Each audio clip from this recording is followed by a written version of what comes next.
20 डाकू भी जिसे नहीं हरा पाए, उसे एक वचन ने मार दिया, और जब पूरा शरीर घावों से भरा था तो उसने अपनी जीभ आगे कर दी। ये कहानी है राजस्थान की वीर भूमि पर जन्मे एक ऐसे योद्धा की जो वचन के लिए प्राण भी दे गया। वीर तेजाजी की। भाद्रपद का महीना था।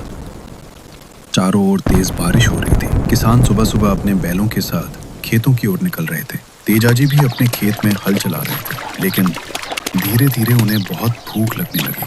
उनकी भाभी खाना लाने में देर कर चुकी थी। तेजाजी ने नाराज होकर कहा, समय है खाना लाने का, भूख से बुरा हाल है। घर के भी काम होते हैं, इतनी जल्दी है तो पत्नी को ले आओ। वे तुरंत अपनी माँ के पास गए और पूछा, मेरी शादी हो रखी है? हाँ बेटा, पर वो रिश्ता अब दुश्मनी में बदल चुका है, तुम वहाँ नहीं जाओगे। पर किससे हुई और कब हुई? तुम्हारी शादी बचपन में पनेर गांव के रायमल जी की बेटी पेमल से हुई है। लेकिन तेजाजी नहीं माने। उन्होंने स्नान किया, दूल्हे के कपड़े पहने और अपनी घोड़ी लीलन पर सवार होकर पेमल को लाने निकल पड़े। लीलन हवा से बातें करती हुई शाम तक ससुराल पहुंच गई।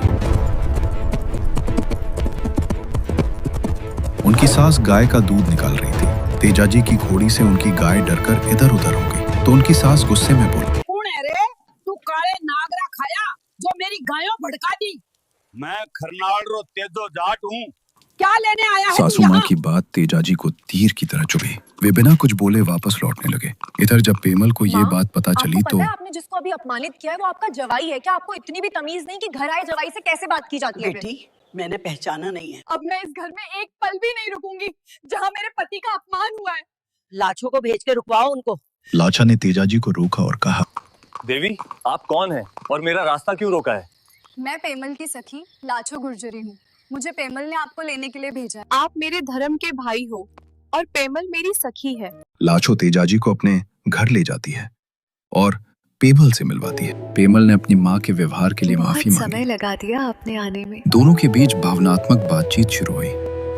उन्होंने अपने सुख दुख की बातें साझा की और दोनों काफी खुश थे, लेकिन उन्हें क्या पता था कि समय कुछ और ही तय कर चुका है। उनकी ये हंसी बस एक रात की ही थी। पता ही नहीं चला कि रात कब बीत गई। तभी अचानक दरवाजा खोला तो सामने लाछो रो रही थी। क्या बात है बहन?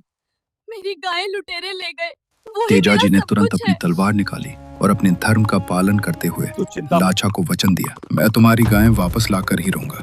इतना कहकर वे अपनी घोड़ी लीलन पर सवार हुए और डाकुओं का पीछा करने निकल पड़े। इधर 15 से 20 डाकू गायों को लेकर अपने घोड़े दौड़ा रहे थे और उन्हें लूटकर आगे ले जा रहे थे।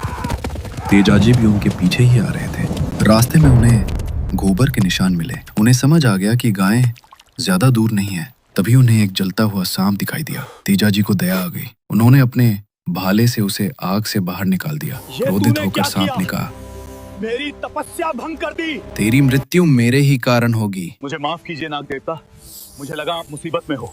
मैं तुम्हें डसूंगा। अभी नहीं, अभी मुझे एक वादा पूरा करना है। मैं वापस आऊंगा। उनकी आंखों में सिर्फ एक ही लक्ष्य था, गायों को बचाना। कुछ ही दूरी पर डाकू दिखाई दिए और तेजाजी ने जोर से भाला खींच के उनकी तरफ दे मारा। डाकू अपनी धुन में थे। अचानक भाला देखकर वो सुन्न रह गए।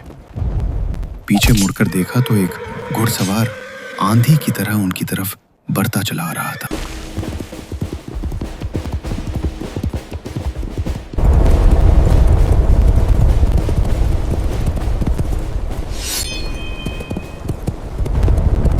और आखिरकार आमना सामना हो ही गया। वो अकेला था और सामने 15 से 20 डाकू खड़े थे। अरे वारे सूरा, कौन है तू? अकेला ही मौत को ढूंढता हुआ आ गया।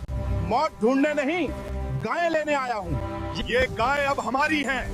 अपने बच्चों के पास जिंदा जाना है तो ये गायें छोड़ और भाग जाओ। इसकी गर्दन काटो और चलो।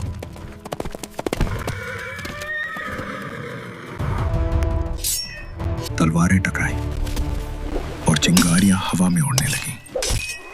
तेजाजी का हर वार मानो मौत का पैगाम हो। उनकी तलवार इस तरह चल रही थी मानो खून की ही प्यासी हो। उनका रौद्र रूप देखकर डाकुओं की पिंडली तक कांपने लगी। जो कुछ देर पहले घेर कर खड़े थे अब भागने की जगह ढूंढने लगे। अभी अभी सरदार गिरा था और तेजाजी की तलवार से टपकता खून उस युद्ध का आखिरी गवाह बन चुका था।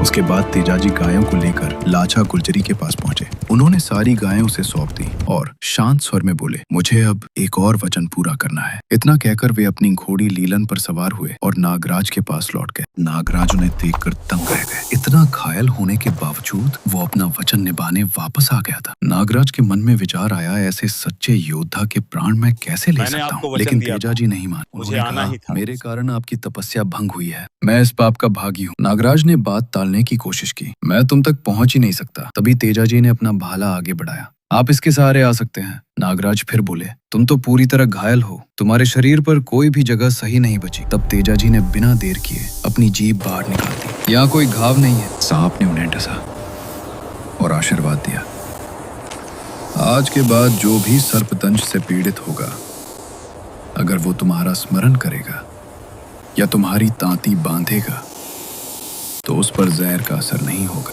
अलविदा मेरे दोस्त। और फिर नागराज वहां से चले तुमने गए। बहुत साथ दिया।